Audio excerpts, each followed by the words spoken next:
డీమాంటీ colony ఈ పేరుతో తెలుగులో ఒక మూవీ కూడా చేశారు. అయితే ఈ మూవీ అనేది రియల్ స్టోరీని బేస్ చేసుకుని చేశారు అని అప్పట్లో ఒక వార్త బాగా వైరల్ అవుతూ వచ్చింది. సో అసలు ఈ డీమాంటీ కాలనీలోని ఆత్మ నిజమేనా? అసలు ఈ డీమాంటీ ఎవరు? ఆయన ఆత్మలు ఎందుకు మారారు?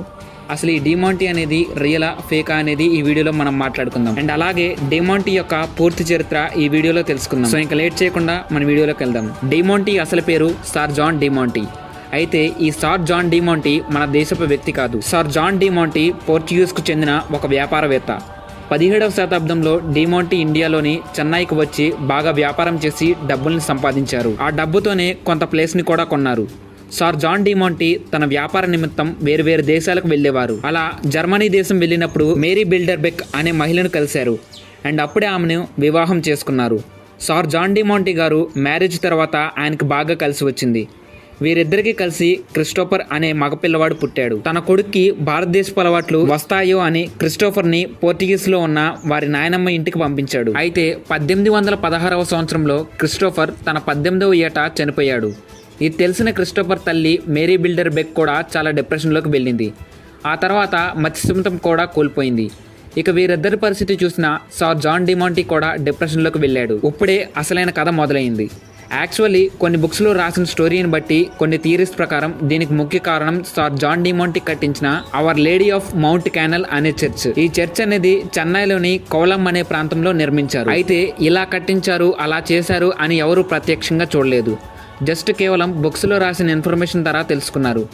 వాటి నుంచి కొన్ని రీజన్స్ అయితే బయటకు వచ్చాయి. రీజన్ నెంబర్ 1, 1780వ సంవత్సరంలో అవర్ లేడీ ఆఫ్ మౌంట్ కార్వల్ అనే చర్చ్ నిర్మించడం మొదలుపెట్టారు. అయితే ఎఫ్ఆర్ కార్మినిటో అనే మహిళ ఈ చర్చిని నిర్మించడం జరిగింది.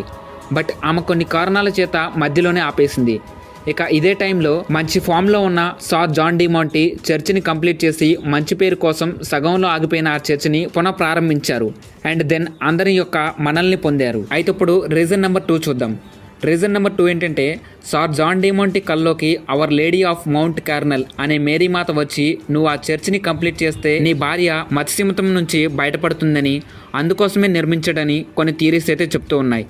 అయితే ఇక్కడ వచ్చిన మరో ట్విస్ట్ ఏంటంటే సెకండ్ రీజన్ ప్రకారం ఆ చర్చ్ అనేది 1806వ సంవత్సరంలో నిర్మించినట్లు తెలుస్తుంది.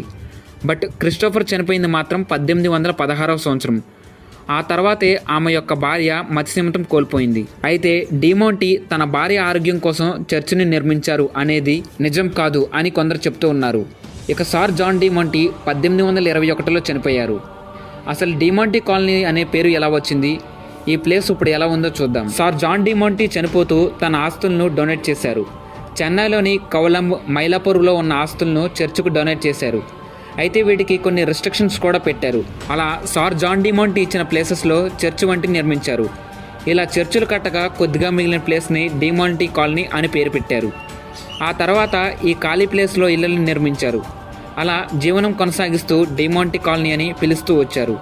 అయితే డీమాంటీ పెట్టిన రెస్ట్రిక్షన్ వల్ల ఈ కాలనీని ఎవరూ అమ్మలేదు, అలాగే ఎవరూ కొనలేదు కూడా. ఈ ప్రాంతానికి దగ్గరలో నివసిస్తున్న ప్రజలు ఎప్పుడైనా ఈ కాలనీ వైపు వస్తే భారీగా భయంకర శబ్దాలు, అలాగే అరుపులు, వింత సౌండ్స్ వచ్చాయని చెప్తూ ఉండేవారు. కానీ అవి నిజం అని నిరూపించడానికి ఎవరి దగ్గర కూడా సరైన ఆధారాలు లేవు. సో ఇక్కడ ఏదో జరుగుతుందని చెప్పేసి డీమాంటీ కాలనీకి గవర్నమెంట్ ఒక వాచ్మెన్ పెట్టింది. ఆ వాచ్మెన్ కూడా తర్వాత రోజు శవమై కనిపించాడు. ఇది అప్పట్లో చాలా భయం కలిగించింది. ఇలా చాలామందిని డీమాంటీ ఆత్మ చంపింది అని చెప్పుకొచ్చారు. అసలు ఈ డీమాంటీ కాలనీకి మెయిన్ రీజన్ ఇది కాదు, ఇంకొకటి ఉంది. అదేంటంటే సర్ జాన్ డీమాంటీ తన కొడుకు క్రిస్టోఫర్ చనిపోయిన కొన్ని రోజులకే వ్యాపార నిమిత్తం తన భార్యని ఇంట్లో ఉంచి విదేశానికి వెళ్ళాడు. అలా విదేశానికి వెళ్ళి తిరిగి వచ్చేసరికి తన భార్య ప్రెగ్నెంట్ అని తెలిసింది. అయితే ప్రెగ్నెన్సీని తీయమని ఒక హాస్పిటల్లోని డాక్టర్ని అడిగితే ఆ డాక్టర్ ఒప్పుకోలేదు. దీంతో కోపంలో ఉన్న సర్ జాన్ డీమాంటీ ఆ డాక్టర్ని చంపేశాడు. ఆ తర్వాత తన భార్యను కూడా చంపేశాడు. తర్వాత తన భార్య ప్రెగ్నెన్సీకి కారణం ఆ ఇంట్లో పనిచేసేవారు అనుకొని వారిని కూడా చంపాడు. ఈ విషయం తెలిసిన స్థానిక ప్రజలు డీమాంటీ ఇంటిపై రాళ్ళు, మంటలు వేశారు. ఆ టైంలోనే అలా మంటలు అంటుకొని ఇంట్లో ఉన్న గ్యాస్ సిలిండర్ అనేది పేలిపోయి అతను కూడా చనిపోయాడు. అయితే ఇప్పుడు చెన్నైలో డీమాంటీ కాలనీ అనే కాలనీ ఉండటం నిజం. కాకపోతే ఈ డీమాంటీ అనే వ్యక్తి నిజంగా ఉన్నాడని సరైన ఆధారాలు కూడా లేవు. అలా అని లేడని కూడా సరైన ఆధారాలు కూడా లేవు.